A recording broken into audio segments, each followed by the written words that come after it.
Hello friends, मैं उमर दीक्षित आपका स्वागत करता हूं सरस्वती पाठशाला के ऑनलाइन प्लेटफॉर्म पर। हम लोगों ने वर्णमाला पे चर्चा की थी। वर्णमाला पे संपूर्ण चर्चा, हो सकता है कुछ टॉपिक छूट गए हों, तो जो भी टॉपिक छूट गए हैं जैसे कि अल्पप्राण, महाप्राण और घोष अघोष व्यंजनों पर चर्चा करना, तो ये सारे क्वेश्चंस, ये सारी चीज़ें हम लोग क्वेश्चंस के माध्यम से कवर कर लेंगे। इसमें कोई टेंशन वाली बात नहीं है। तो आज हम जैसा कि हम लोगों ने बताया था कि आज हम लोग वर्णमाला पर टॉप 20 क्वेश्चन जैसे कि करेंगे।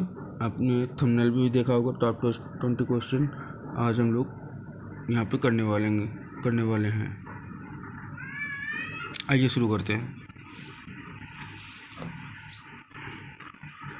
पहला क्वेश्चन है, ता ध्वनि किस वर्ग में शामिल है?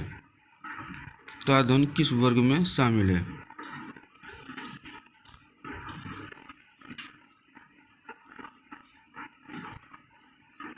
नंबर 1 कंठ, नंबर बी तालव्य, नंबर सी दंत, नंबर डी मूर्धन्य। ताधन। तो आपको जब हमने स्पर्श व्यंजन पढ़ाया था तो उसमें आपको हमने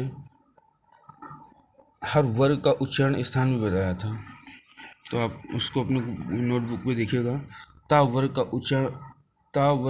उच्चारण स्थान दंत होता है।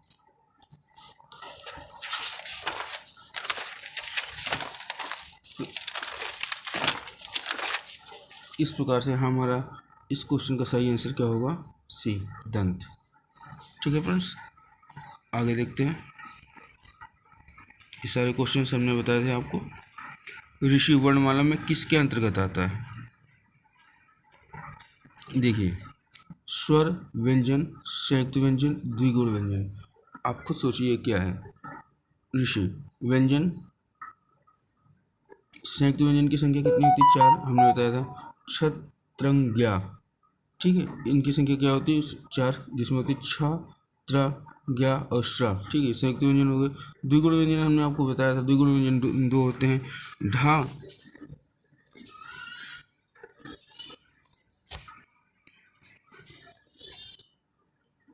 ढा और ढ़। ठीक है, ये होते हैं आपके द्विगुण व्यंजन। अब आपको ऑप्शन बचा व्यंजन। व्यंजन तो हो नहीं सकता व्यंजन, क्योंकि स्पर्श व्यंजन या वर्गीय व्यंजनों की संख्या 25 हुई थी पा वर्ग तक, तो ये पॉसिबल नहीं है। तो हमारा क्वेश्चन के अकॉर्डिंग हमारा ऑप्शन होगा स्वर। स्वर ऋषि वर्णमाला में किसके अंतर्गत आता है? तो फ्रेंड्स ये आता है स्वर के अंतर्गत। ठीक है फ्रेंड्स, स्वर के अंतर्गत आता है। आगे देखते हैं क्वेश्चन नंबर 3।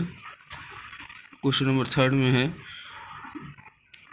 निम्नलिखित में से कौन अंतस्थ ध्वनि नहीं है? तो पहले तो आप ये हमें बताइए, अंतस्थ ध्वनि होती कौन कौन सी? अंतस्थ व्यंजन होते कौन कौन से हैं? अंतस्थ व्यंजन होते हैं, अंतस्थ व्यंजन होते हैं या 4, हमने आपको बताया था अंतस्थ व्यंजन 4 होते हैं, या, रा, ला और वा। ठीक है फ्रेंड्स, तो आप इसमें देखिए, इसमें कौन सा या, रा, ला, ये तीनों हैं, और हमें पूछ कर अंतस्थ से कौन सा नहीं है। क्वेश्चन को बहुत ध्यान से, बहुत केयरफुली पढ़ना है क्वेश्चन को, इसमें जल्दबाजी नहीं करना है, नहीं आते हुए गलत हो जाएगा। क्वेश्चन है, निम्नलिखित में से कौन सा अंतस्थ ध्वनि नहीं है? तो बा, ये अंतस्थ ध्वनि नहीं है। क्वेश्चन के अकॉर्डिंग हम लोग का आंसर क्या होगा? डी। सही आंसर क्या है? डी, अंतस्थ ध्वनि नहीं है बा। ठीक है फ्रेंड्स, आगे बढ़ते हैं। आई थिंक आपको समझ में आ रहा होगा।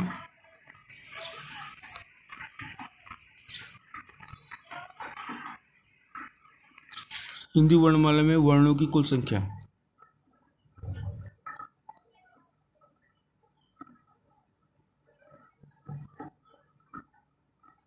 बताइए फ्रेंड्स, हिंदी वर्णमाला में वर्णों की संख्या में कई बार बताया है, 52 होती है, 52 होती है। ठीक है फ्रेंड्स, आगे देखते हैं नेक्स्ट। निम्नलिखित में से कौन संयुक्त व्यंजन नहीं है? बहुत ही पेटेंट, अगर आपने ध्यान से पढ़ा, बहुत ही बेहतरीन क्वेश्चन है। निम्नलिखित में से कौन सा संयुक्त व्यंजन नहीं है। हमने आपको बताया था संयुक्त व्यंजन कितने होते हैं। संयुक्त व्यंजन 4 होते हैं। कौन कौन से होते हैं आपको हमने बताया था। छ, त्र, 2 हो गए, ज्ञ और ये स, ये 4 होते हैं आपके संयुक्त व्यंजन। ठीक है फ्रेंड्स। और इसमें क्या है, क्षत्रज्ञ, ये 3 हो गए। तो ये 3 आपके संयुक्त व्यंजन है। क्या है, ऋषि, ये आपका नहीं है। ये है आपको, अभी हमने ऊपर ही आपको बताया, डिस्कस किया। ये ऋषि आपको क्या है, स्वर आता है, स्वर में आता है ये। ठीक है फ्रेंड्स। तो इसका सही आंसर क्या है, निम्नलिखित में से कौन सा संयुक्त व्यंजन नहीं है, ऋषि संयुक्त व्यंजन नहीं है। Right answer A. Okay friends, आगे बढ़ते हैं।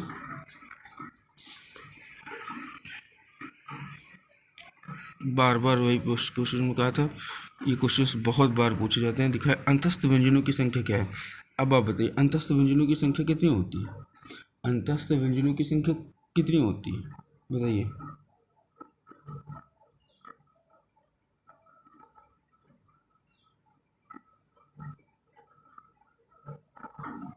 अंतस्थ व्यंजन कौन कौन से होते हैं, मैंने आपको बताया था। अंतस्थ व्यंजन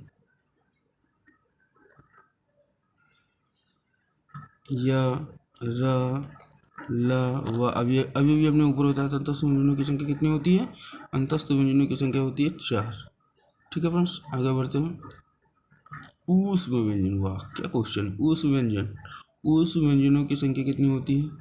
ऊष्म व्यंजनों की संख्या कितनी होती है। ऊष्म व्यंजन हमने आपको बताया था, ऊष्म व्यंजन या संघर्षीय व्यंजन, उनको ऊष्म व्यंजन और संघर्षीय व्यंजन दोनों बोलते हैं। ऊष्म बोलो या संघर्षीय बोलो, इनकी भी संख्या कितनी होती है, बताइए कौन कौन से होते हैं। बताए थे, सा, सिटी वाली सा, श, श और हा, ये हैं आपके ऊष्म या संघर्षीय व्यंजन। इनकी कितनी संख्या होती है, 4। ऊष्म और संघर्षीय व्यंजनों की भी संख्या कितनी होती है, 4। ठीक है फ्रेंड्स, ध्यान देना, यहाँ पे ऊष्म व्यंजन की संख्या पूछा और आपको ऊष्म का पे पूछ सकते हैं संघर्षीय व्यंजनों की संख्या कितनी है, तो वो भी कितनी है, 4। ठीक है फ्रेंड्स, आगे बढ़ते हैं।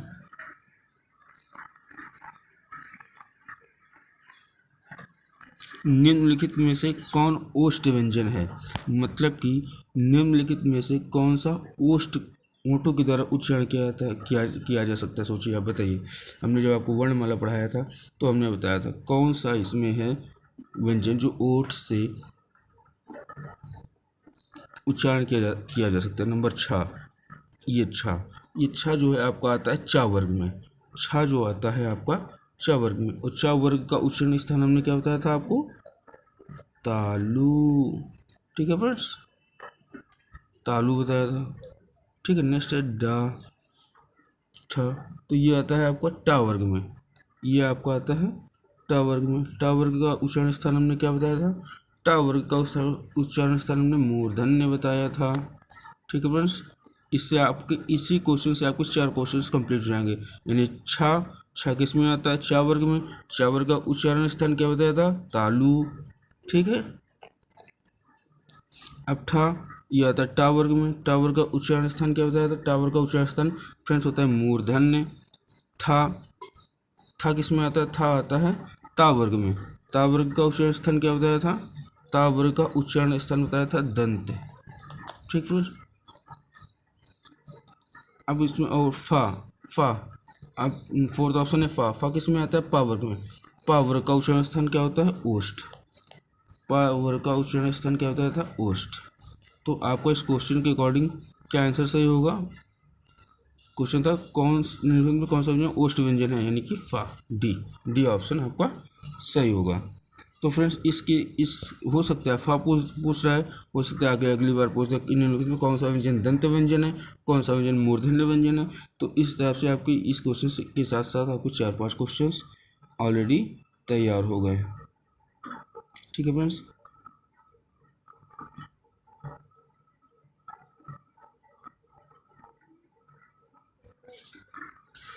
नेक्स्ट आगे देखते हैं।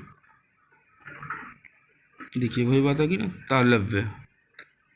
तालव्य व्यंजन कौन सा, आपको हमने भी बताया, तालव्य यानी तालु। तालव्य व्यंजन कौन कौन से होते हैं, तालव्य व्यंजन का चा वर्ग, चा वर्ग जो होता है वो होता है तालव्य व्यंजन, तालु से, चा वर्ग को तालु से बोलते हैं, तालु से बोलते हैं। तो उसमें देखिए चा यानी कि जा, ये जा आया, जा किस में होता है, जा होता है चा वर्ग में, चा वर्ग में तो होता है। और चा वर्ग का उच्चारण स्थान क्या बताया था हमने, चा वर्ग का उच्चारण स्थान हमने तालु बताया था। तो इस हिसाब से निम्नलिखित में कौन सा तालव्य व्यंजन है, जा। ठीक है फ्रेंड्स, अगर इसको देख लेते हैं, गा, गा किस में आता है, का वर्ग में, का वर्ग का उच्चारण स्थान क्या होता है, कंठ या कोमल स्पर्श इसे बोलते हैं। ठीक है फ्रेंड, अब आ गया अंगा, ये भी आता है का वर्ग में, इसका भी उच्चारण स्थान कंठ होगा। दा, दा को देख लेते हैं, दा का दा किस वर्ग में आता है, दा आता है ता वर्ग में, ता वर्ग में, और इसका उच्चारण स्थान क्या होगा, दंत। ठीक है फ्रेंड्स, तो इस क्वेश्चन के अकॉर्डिंग कौन सा तालु, तालु व्यंजन होगा जा, तालु व्यंजन कौन सा होगा फ्रेंड्स, जा। नेक्स्ट देखते हैं,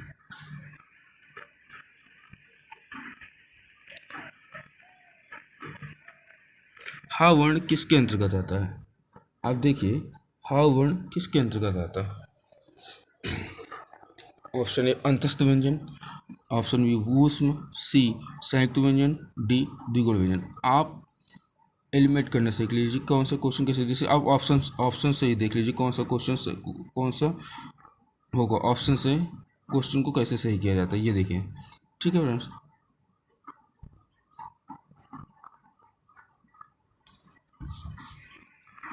क्वेश्चन है कि हा वर्ण किसके अंतर्गत है, ऑप्शन ए क्या है, अंतस्थ व्यंजन, अंतस्थ व्यंजन, अंतस्थ व्यंजन में अंतस्थ व्यंजन कौन कौन से होते हैं, अंतस्थ व्यंजन होते हैं या, रा, ला और वा। तो इसमें हा है नहीं, तो अंतस्थ व्यंजन आपका होगा नहीं। ठीक है, क्रॉस। अब आगे बढ़ते हैं, ऊष्म को छोड़ देते हैं, आगे बढ़ते हैं, आगे देखते हैं सी वाला संयुक्त व्यंजन। संयुक्त व्यंजन कौन कौन से होते हैं आपके, संयुक्त व्यंजन होते हैं छ,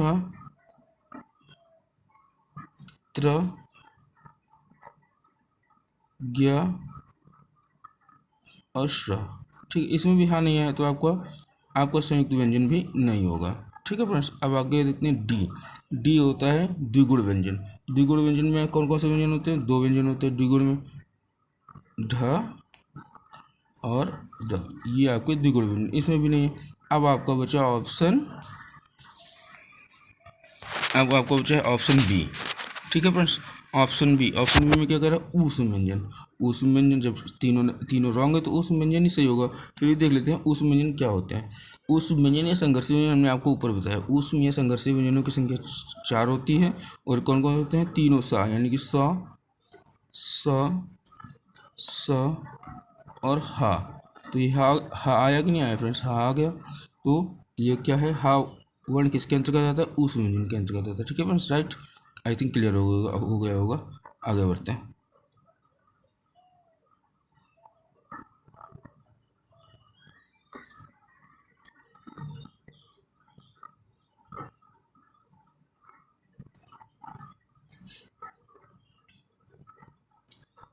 स्वर वर्णों की संख्या कितनी होती है बताइए फ्रेंड्स।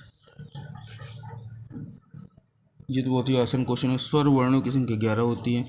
व्यंजन वर्णों की संख्या कितनी होती है, व्यंजन वर्णों की संख्या 33 होती है।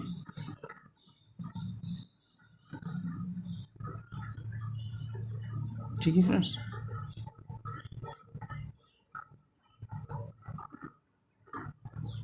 नेक्स्ट आगे देखते हैं, निम्नलिखित में से कौन सा द्विगुण व्यंजन है। आप खुद जानते हैं द्विगुण व्यंजन कौन कौन से होते हैं। द्विगुण व्यंजन हमने आपको बताया, द्विगुण व्यंजन होते हैं आपके ढा और ड़ा। ठीक है फ्रेंड्स, तो निम्नलिखित में द्विगुण व्यंजन कौन कौन से, द्विगुण ढा है, अड़ा है। तो ऑप्शन क्या करें, केवल एक नहीं, केवल तीन नहीं, केवल एक पहला और दूसरा नहीं, डी है तीसरा और चौथा, ये सही है।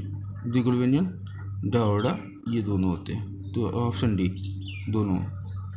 ठीक है फ्रेंड्स, आगे बढ़ते हैं, बहुत ही बेहतरीन क्वेश्चन। अनुस्वार और विसर्ग किस कोड के अंतर्गत आते हैं बताइए फ्रेंड्स। स्वर व्यंजन, स्वर और व्यंजन दोनों, इनमें से कोई नहीं, सोचिए जरा।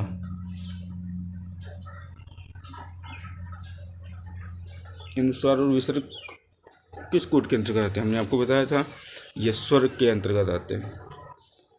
जब हमने आपको लास्ट में चार्ट बनाया था, चार्ट बना के दिखाया था, तो उसमें सीधा सीधा लिखा हुआ था चार्ट। जब आप कल की क्लास में देखेंगे, लास्ट में जब हमने एक चार्ट बनाया था उसमें सीधा सीधा लिखा हुआ था, हमने बताया था। दो होता क्या है, स्वरों की संख्या कितनी होती है? 11। ठीक है फ्रेंड्स। अब अनुस्वार और विसर्ग, ये भी 2 स्वर होते हैं। ये आते हैं आपके अयोगवाह। ये हैं अयोगवाह और स्वर मिश्रित व्यंजन, इन्हें हम अयोगवाह बोलते हैं, अयोगवाह स्वर। ठीक है फ्रेंड्स। ये जो अनुस्वार और विसर्ग है, ये इनको हम बोलते हैं अयोगवाह। हमने कल पढ़ाया था आपको अयोगवाह स्वर, अयोगवाह स्वर। ठीक है। कौन कौन से होते हैं? अंग और आह, ये आपके क्या है? अयोगवाह स्वर। ठीक है फ्रेंड्स। अनुस्वार और विसर्ग क्या होते हैं? अयोगवाह स्वर होते हैं। तो स्वरों की संख्या 11 और अयोगवाह स्वर की संख्या 2। तो अगर पूछ देते हैं टोटल स्वरों की संख्या, तो 13 हो जाती है। तो फ्रेंड्स, ये अनुस्वार और, अब आप बताइए अनुस्वार और विसर्ग किस में लगाएंगे आप? अनुस्वार और विसर्ग आप लगाएंगे स्वर में। अनुस्वार और विसर्ग स्वर का ही एक रूप है, स्वर का ही एक भाग है। ठीक है फ्रेंड्स। आगे बढ़ते हैं। आई थिंक आपको समझ में आ गया होगा। नेक्स्ट देखते हैं। नेक्स्ट, निम्नलिखित में से कौन संयुक्त व्यंजन है?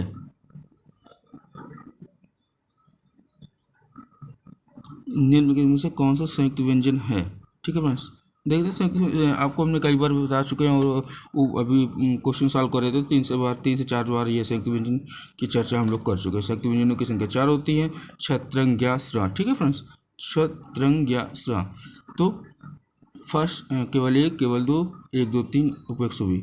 उपयुक्त इसका क्या होगा? उपयुक्त में सभी। संयुक्त व्यंजनों की संख्या क्या होगी? उपयुक्त में सभी। नेक्स्ट आगे देखते हैं क्या क्वेश्चन है। देखिए फ्रेंड्स, अगर आपने ध्यान से कल पढ़ा होगा, मेरी क्लास ली होगी, तो अब ये क्वेश्चन कर पाएंगे, अदरवाइज बहुत ही समस्या का सामना आपको करना पड़ सकता है। इसमें लिखा कौन व्यंजन वर्गीय व्यंजन कहलाता है? बताइए कौन से व्यंजन वर्गीय व्यंजन कहलाते हैं? आपको मैं बताता था, देख लेते हैं। नंबर ए ऑप्शन ऊष्म व्यंजन। ऊष्म व्यंजन को ऊष्म व्यंजन प्लस संघर्षी व्यंजन भी बोलते हैं। ठीक है। इनको वर्गीय व्यंजन नहीं बोलते हैं। ऊष्म व्यंजन को ऊष्म व्यंजन और संघर्षी व्यंजन बोलते हैं।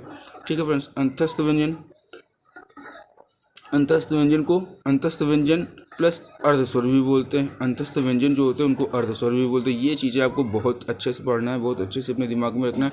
उनके उपनाम यानी कि उनके दूसरे नाम, जैसे ऊष्म व्यंजन है, ऊष्म व्यंजन का दूसरा नाम क्या होता है? संघर्षी व्यंजन होता है। अंतस्थ व्यंजन है, अंतस्थ व्यंजन का दूसरा नाम क्या होता है? अर्धस्वर होता है। ठीक है फ्रेंड्स। और संयुक्त व्यंजन, संयुक्त व्यंजन का कोई उपनाम अभी तक हमने पढ़ा नहीं है, तो संयुक्त व्यंजन को संयुक्त व्यंजन ही बोलते हैं। नंबर 3 ये बचा आपको स्पर्श व्यंजन। इसको हमने बताया था स्पर्श व्यंजन या फिर वर्गीय व्यंजन इसको बोलते हैं। ये है वर्गीय व्यंजन। किसे बोलते हैं वर्गीय व्यंजन? स्पर्श व्यंजन को। तो इनकी संख्या कितनी होती है फ्रेंड्स? इनकी संख्या होती है 25, यानी कि का वर्ग से लेके पा वर्ग तक। ठीक है फ्रेंड्स। स्पर्श व्यंजन और वर्गीय व्यंजनों की संख्या 25 होती है। ध्यान रखिएगा। ऑप्शन सी सही, राइट आंसर इसका ऑप्शन सी होगा। नेक्स्ट देखते हैं।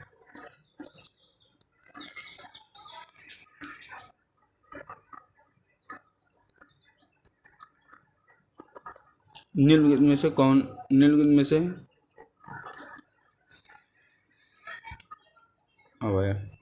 निम्नलिखित में से अल्प प्राण व्यंजन कहलाते हैं कौन से? फ्रेंड्स, ये छूट गया तो आप इसी में इसको कंप्लीट कर लीजिए। अल्प प्राण व्यंजन जो होते हैं, उसमें हम लोग एक फार्मूला लगाते हैं 135 प्लस अंतस्थ व्यंजन। ठीक है। अंतस्थ व्यंजन जितने भी होते हैं, अंतस्थ व्यंजन यानी कि 11 अलावा ये, और 135 यानी कि जैसे ये लिखा का, ख, ग, घ, अंगा। ठीक है फ्रेंड्स। 1 2 3 4 5, तो इसको 1 2 3 4 5 इस तरीके से इनका वर्गीकरण करेंगे। नीचे फिर का वर्ग हो गया, फिर चा वर्ग हो गया, चा वर्ग, फिर टा वर्ग, फिर ता वर्ग, फिर पा वर्ग, इस तरीके से। तो हम लोग इसको इस तरीके से वर्गीकरण करेंगे। तो यानी कि इसका होता है 1, यानी कि होता है पहले वर्ग का, प्रत्येक वर्ग का पहला, तीसरा और पांचवा वर्ण अल्प प्राण कहलाता है। ठीक है फ्रेंड्स। प्रत्येक वर्ग का पहला, तीसरा और पांचवा वर्ग पांचवा वर्ण क्या कहलाता है? अल्प प्राण कहलाता है।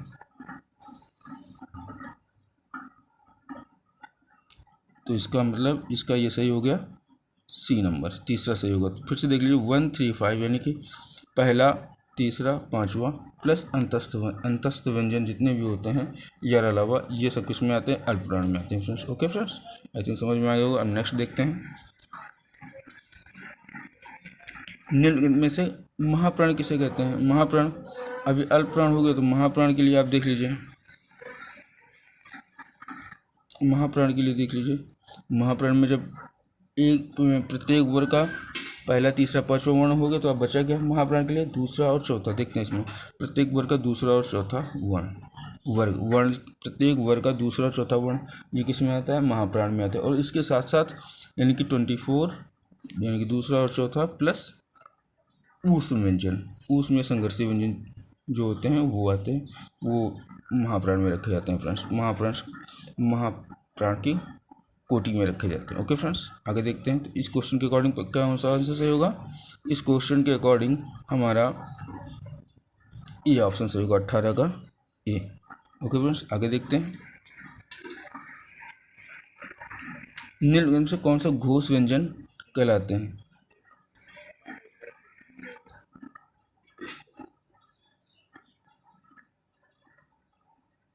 घोष व्यंजन को संघोष व्यंजन भी कहते हैं। इनका जब उच्चारण करते हैं नाद का उपयोग होता है इसमें। इसका क्या होता है? 345 यानी कि 345 प्लस हा और अंतस्थ व्यंजन, अंतस्थ और सभी स्वर किस में आते हैं? ये आते हैं घोष व्यंजन में आते हैं। ठीक है फ्रेंड्स, इसमें देखते हैं कौन सा सही है हमारा। 345 का मतलब तीसरा, चौथा और पांचवा वर्ण, प्रत्येक वर्ग का तीसरा, चौथा और पांचवा, ये बी वाला ऑप्शन सही। इसमें प्रत्येक वर्ग का तीसरा, चौथा और पांचवा, ने बोला ना 345 ऐसे लिख लेते हैं। प्रत्येक वर्ग का तीसरा, चौथा और पांचवा वर्ण ये किस में आते हैं? घोष में आते हैं। इनके साथ साथ इनके प्रत्येक वर्ण का तीसरा, चौथा, पांचवा वर्ण के साथ साथ हा भी शामिल होता है। हा के साथ के बाद अंतस्थ व्यंजन जितने होते हैं, अंतस्थ व्यंजन भी शामिल होते हैं, यानी कि या रा लावा और सभी स्वर जितने भी स्वर होते हैं वो सभी स्वर घोष व्यंजन में आते हैं। ठीक है फ्रेंड्स, आगे लास्ट क्वेश्चन, आज का लास्ट क्वेश्चन देखते हैं क्या है। निम्नलिखित में से कौन सा अघोष व्यंजन है? ठीक है फ्रेंड्स, घोष के लिए हम लोगों ने 345 यानी प्रत्येक वर्ग का तीसरा, चौथा और पांचवा वर्ण जो आता है वो घोष में आता है। अब अघोष में प्रत्येक वर्ग का पहला और दूसरा, प्रत्येक वर्ग का पहला, आई थिंक प्रत्येक वर्ग का पहला और दूसरा, आई थिंक इसमें आपका डी ऑप्शन चला गया, तो डी ऑप्शन इसमें सही होगा। डी ऑप्शन ही इसका राइट आंसर होगा, क्योंकि डी ऑप्शन में दिया हुआ है प्रत्येक वर्ग का पहला और दूसरा। ठीक है फ्रेंड्स, तो आप इस तरीके से देखेंगे हमने आप आज के 20 क्वेश्चन कंप्लीट कर लिए हैं। ठीक है फ्रेंड्स, अगर आपको ये क्लास अच्छी लगी हो, आपको लगे कि आपका नॉलेज इससे इंक्रीज हो रहा हो, आपके एग्ज़ाम में ये हेल्पफुल हो क्वेश्चन, तो आप इसे लाइक करें और चैनल को सब्सक्राइब करें, ज़्यादा से ज़्यादा शेयर करें। Thank you so much.